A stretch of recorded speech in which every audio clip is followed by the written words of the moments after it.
하는 데는 좀 모자란 부분이 좀 있습니다. 그러나 또 지지율 1위이기 때문에 함부로 또 못 움직이는 은행을 가볍게 할 수 없는 그런 또 한계도 있죠. 그러다 보니까 사람들이 문재인을 싫어하지는 않으면서도 좀 답답하다. 아우 그냥 확 그냥 박근혜 하고 싶은데 그런 얘기를 못 하니까 이제 답답한 마음을 사실 이재명 시장이 채워지기 때문에 지지율이 올라가고 있다 이런 분석은 했는데요. 그 얘기가 뭐 근본적으로 틀렸다고 생각하지는 않습니다만은 그러나 이제 뭐 안철수를 추월하는 것은 물론이요. 지지율만 보면은 문재인과 양강구도를 이루는 듯한 이런 점에 이르기까지 온 것은 또 다른 강점이 있다 인정하지 않을 수가 없는 것 같아요. 저는 우리 이재명 시장을 사이다 하는 것은 제가 뭐 익히 잘 알았지만 제보고 고구마라고 하는지는 몰랐는데요. 그래서 제가 사이다는 그때 목이 시원하지만 배를 든든하게 해주지는 못하는데 또 고구마는 배를 든든하게 해주지 않냐 그렇게 답을 드렸는데 그래요? 이제 사이다 고구마 그죠?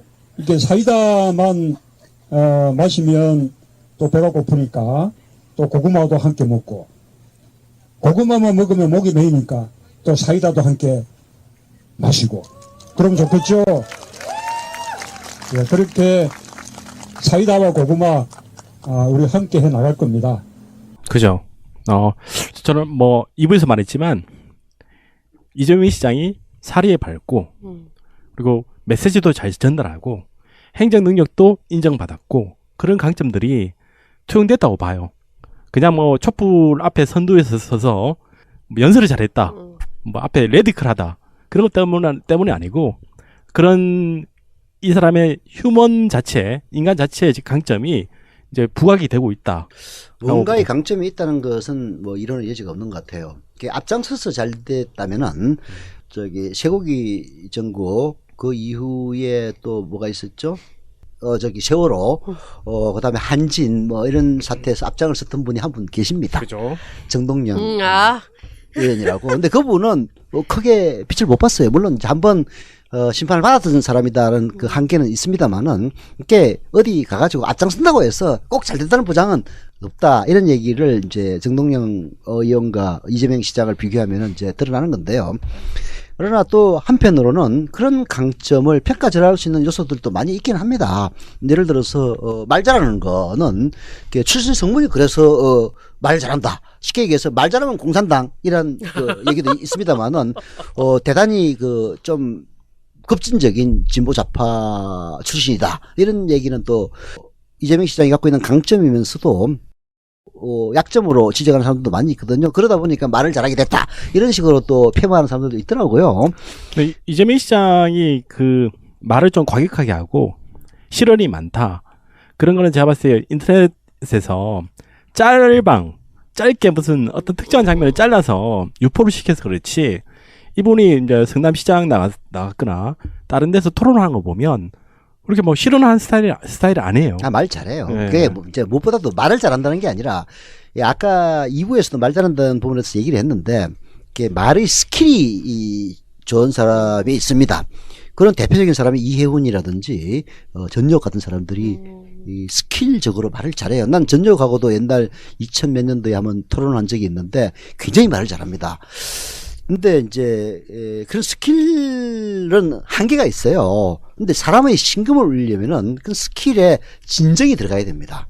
그게 이제 노무현 대통령이 사실 그렇죠. 나중에는 이제 대통령 되고 나서는 하도 연설을 많이 해서 그런지 진짜 연설 잘하셨거든요. 그런데 그 후보 시절에 혹은 그 이전을 보면요.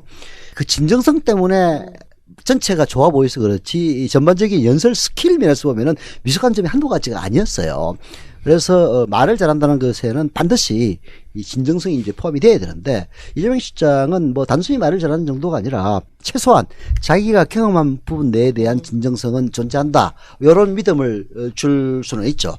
근데 이제 반해서 지금 이제 2대 약점으로 거론되는 부분들 여자 문제 그리고 가족 문제 이 두 가지 문제에 대한 대해서도 또 호불호가 극명하게 엇갈리는 것도 사실입니다. 근데 그 두 가지면은 저도 좀 이분한테 관심 많아가지고 그런 것들을 보고 또 해명도 들어봤는데 두 개 다 이해가 돼요. 그래서 제가 그 어떤 뭐 그분을 둘러싼 추모 문제는 별로 뭐 마이너스 안 될 것 같다라고 저는 생각합니다. 이제 거기에 대해서도 의견이 엇갈리죠. 이미 이재명 시장이 성남시장이 되는 과정에서 그게 아마 좀 국정원이 개입했지 않느냐 이런 의심마저 하는데 그때 뭐 이상한 녹음 파일 같은 걸 막 뿌리고 이런 과정에서 정상적이진 않았어요. 여하튼 이제 그런 과정을 통해서 이미 심판을 받았기 때문에 뭐 사실 앞으로 큰 문제가 안 될 것이다 이렇게 보는 시각들이 있습니다. 그건 또 어느 정도 사실이긴 해요. 전혀 모르는 이상한 희한한 폭로가 나오면은 그게 데미지가 되는 거지 알려진 악재는 악재가 아니다 뭐 이런 얘기는 있거든요. 근데 이재명 시장은 지금 문재인 전 대표하고의 차이가 사실은 좀 이렇게 의미가 없다 싶을 정도로 뭐 문재인 전 대표가 굉장히 많이 올라가긴 했는데 최근 어제 여론조사는 26%까지 나왔어요. 그러니까 차이가 나긴 하지만 실제 경선을 붙으면 어떻게 될지 모르겠다. 그건 문재인에게도 좋고 이재명에게도 좋은 겁니다. 그죠.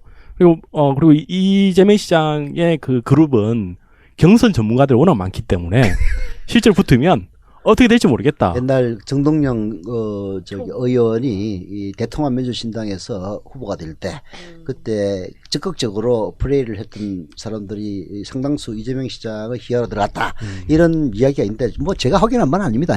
근데 여하튼 그런 경선에 스킬이 있는 사람들이 대거 이재명 진영에 합류했다는 이야기가 가능성은 있죠. 왜냐면은 이제 어느 정도 안목이 있는 사람들 입장에서 보면은 사실 이런 전국을 지나서가 아니라 사실 문재인 전 대표와 실질적으로 겨룰 수 있는 경쟁력을 가진 사람은 이재명밖에 없다 이런 판단을 할 수가 있는 거니까. 그렇죠. 그리고 뭐 국민의 마음 속에 가령 다음 주에 탄핵이 또 기각되거나 탄핵이 부결되거나 뭐 그 부결되는 상황이 계속 이어지면 저는 이재명 시장이 더 뜨고 문재인 전 대표에 대해서 그 책임을 묻는 그런 민심이 있을 거라고 생각해요. 그러면서 서로 또 이게 반등을 하고 한쪽으로 좀 내려오고. 그게 이제 결국은 과거 2002년 전국에서 갑자기 월드컵이 초미의 관심사로 등장하면서 노무현 지지도가 떨어지고 정두원이가 아니고 정몽준이 지지도 올라갔던 거하고 이제 비슷한 건데요. 근데 그때 그게 결국은 노무현에게서 떨어져 나가는 지지가 정몽준으로 갔기에 망정이지 이해창은 들어갔으면은 선거는 이길 수가 없었죠. 마찬가지로 이런 전국에서 문재인에 대해 지지가 빠져가지고 그게 뭐 반기문이 간다든지 하면 이제 안 좋은데 든든한 유위 그룹이 있을 때의 장점은 이제 과거에는 그걸 박원순 전 시장이 현 시장이 참 그 역할을 했어요. 문재인이 떨어지면 박원순이 올라가고 문재인이 올라가면 박원순이 떨어지는 이런 이제 관계가 있었거든. 이쪽은 이제 뭐라고 해야 되나 뭐 대체제인가 경쟁자가 잘 모르겠다. 하여튼 경제 문제는 제끼고 그런 관계였는데 그 역할을 이제 이재명 시장이 하고 있는 거죠. 그래서 이거는 뭐 물론 이제 당장 지지도가 문재인의 지지도가 좀 떨어져 나가야 이제 이재명이 올라가는 이런 측면도 있기 때문에 서로 좀 불편한 것일 수는 있는데 대국적인 게 이제 보면은 서로의 지지율을 지켜주는 그런 결과를 초래하기 때문에 좋은 거죠. 한마디로 얘기하면 나쁜 거 절대 아닙니다. 그러니까 민주당은 창당 이래 가장 좀 안정적인 상황으로 지금 가고 있는데 그래도 지뢰밭은 있죠. 저는 그 중에 하나가 이재명 시장이 굉장히 높은 지지를 받고 있는데 비해 원내에 자신을 지지하는 의원이 없다는 거는 저는 나름 좀 위험하다고 생각해요. 그거는 이제 위험하다기보다는 이재명의 한계라고 봐야 되겠죠. 그러니까 당연히 지금 이재명 입장에서는 뭐 자신의 개파가 없으니까 근데 국민의 지지는 높고 근데 이런 게 당내에서 이제 갈등의 소지가 돼가지고 서로 막 부글부글 끓으면 이재명 시장 입장에서는 후보 입장에서는 억울을 하겠죠. 나 도와주는 의원이 없어서 내가 이렇게 당하고 있는 거 아니야? 라는 생각을 가질 수 있죠. 근데 이제 그렇게 나쁘게만 볼 거는 전혀 없어요. 이제 이런 사례가 과거에 없었느냐 하면 있습니다. 노무현 대통령이 이제 처음 그때 민주당의 고문이었을 때 대선 출마 선언을 합니다. 다 웃었어요. 제가 이제 고문할 때 몇 번 만나가지고 노 대통령의 생각을 들어본 적이 있기 때문에 그 부분은 제가 생생하게 기억을 하죠. 사실 그때는 정동영 천정배 신기남도 없었던 시절입니다. 천정배 있었죠. 아니 그때는 그 고문 시절에는 고문이에요? 그 저기 물론 이제 어느 정도 교통은 있었지만은 노무현의 사람이라고 볼 수는 없었던 시절이 아무도 없었던 시절이에요. 그런 시절을 겪었기 때문에 사실 이제 당내 지지 기반이 없는 것은 그때 노무현이나 지금의 이재명이나 똑같습니다. 근데 그때의 노무현과 지금 이재명의 차이점은 뭐냐면은 그때 노무현은 당내 지지 기반이 없었던 건 물론이고 당내 주류세력과 더 척을 지는 관계에 있었어요. 왜냐하면은 지지 기반이 달라도 너무 다른 거야. 그때 당시 민주당의 주요 지지는 말하자면은 그 지역 보수였거든요. 호남 보수였다고 저쪽은 영남 보수였고 이런 상황이니까 노무현 대통령의 계획적인 색채와 전혀 안 맞는 거야. 그러다 보니까 의원들이 사실 그때 천신정이 합류한 것만 해도 기적에 가까운 일이었거든요.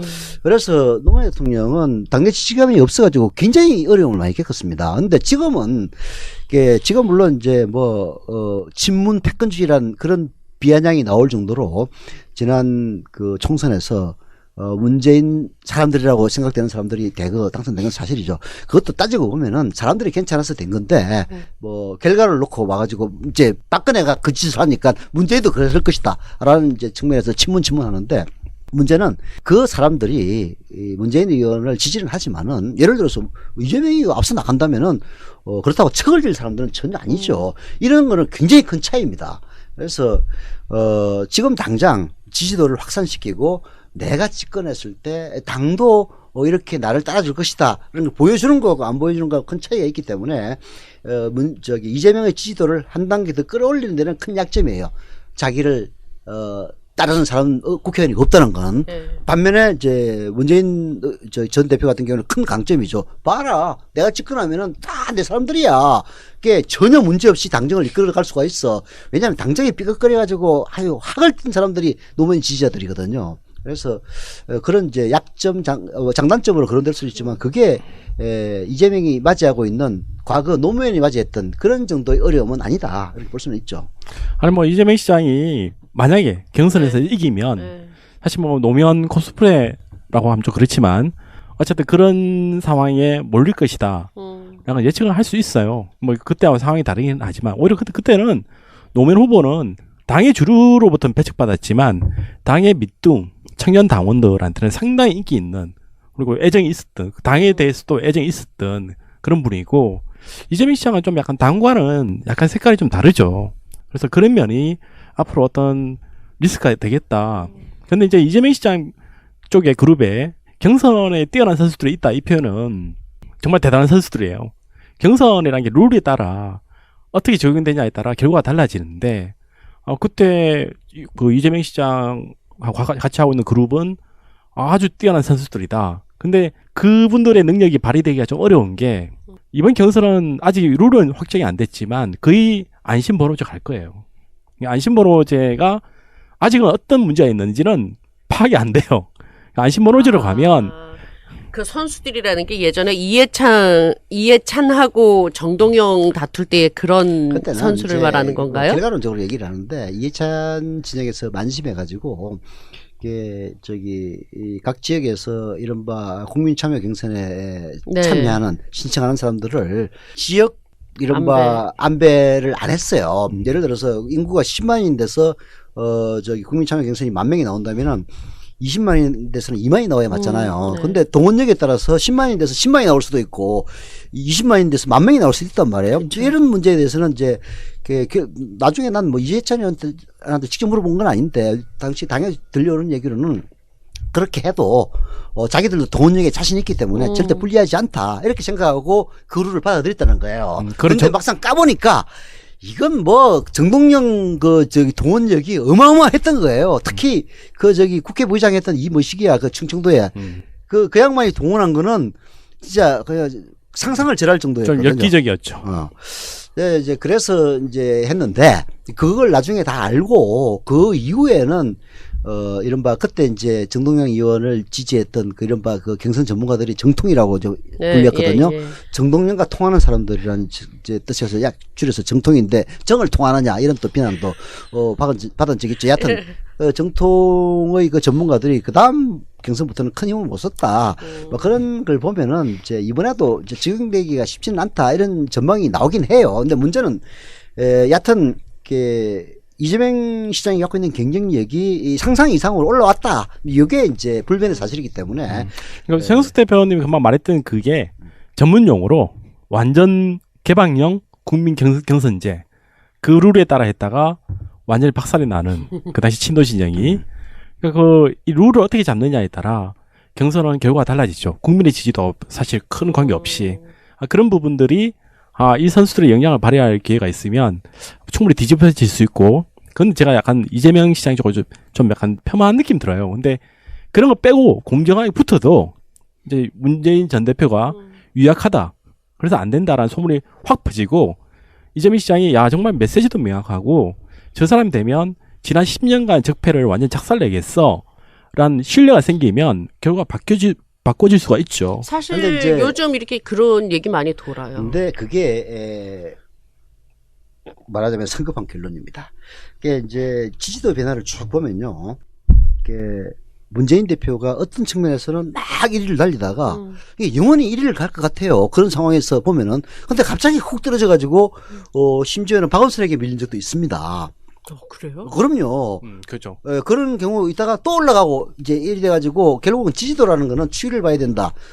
두 번째는 제일 중요한 건데 장기를 봐야 됩니다. 그런 측면에서 보면은 이제 이재명 시장은 아직까지는 성급하게 얘기할 단계는 아니에요. 말하자면은 이제 이재명 시장은 거의 뭐 그런 사람이 있는가 없는가에 출발해가지고 한 4, 5%대를 쭉 유지하다가 이번 이제 촛불 전국을 맞이해서 급속하게 치고 올라와서 이제는 문재인을 위협할 정도까지 온 겁니다. 그래서 앞으로 이것이 계속될지는 조금 더 지켜봐야 되기 때문에 지금 이제 현 상태를 놓고 이재명 시장의 앞날에 대해서 너무 과도하게 평가할 필요는 전혀 없다고 생각해요. 잘 되든 못 되든. 이거는 이제 우리 유권자 입장에서는 즐겁게 보면 되는 겁니다. 두 사람은 합이 올라갈수록 좋지, 나쁠 건 전혀 없어요. 예를 들어서 심지어는 노무현과 정몽준도 합이 올라가니까 결국 이겼는데 그건 서로 극과 극으로 다른 사람이란 말이에요. 근데 이재명하고 문재인은 극과 극으로 다른 사람이라고 볼 수는 없거든. 성향과 취향의 차이는 있지만은 뭐 결과적으로는 크게 보면은 큰 틀에서는 비슷하다고 봐야 되는데 이런 두 사람이 잘 나가면은 우리 입장에서는 즐겁게 봐야 될 일이지 이걸 가지고 너무 한 사람에게 과도한 평가를 해가지고 서로 뭐 유시민 전 장관이 그랬다고 이게 이제 싸우지 마라 라는 얘기가 바로 이런 데서 적용이 된다고 봅니다. 그래서 너무 과도하게 좋아할 필요도 없고 너무 과도하게 비관할 필요도 없는 그런 상황이기 때문에 아마 지금이야말로 아까 뭐 민주당이 굉장히 안정됐다고 그랬는데 사실 민주당이 안정될 수밖에 없는 게 후보자들 보세요. 다 괜찮은 사람들이에요. 심지어는 매우 낮다고 평가받고 있는 안희정도 괜찮은 사람이야. 누구라도 평가를 하거든요. 그럼 누가 엎어지면 누가 올라오고 이게 딱 구조가 짜여 있는 거야. 그러니까 당이 크게 주자가 바뀐다고 해서 흔들리는 거는 과거 민주당에서 아주 지겹도록 경험해 봤잖아요. 지금은 누가 바뀌어도 사실은 비슷한 이제 그런 행세가 더 큰 영향을 주고 있다고 봐야 되겠죠.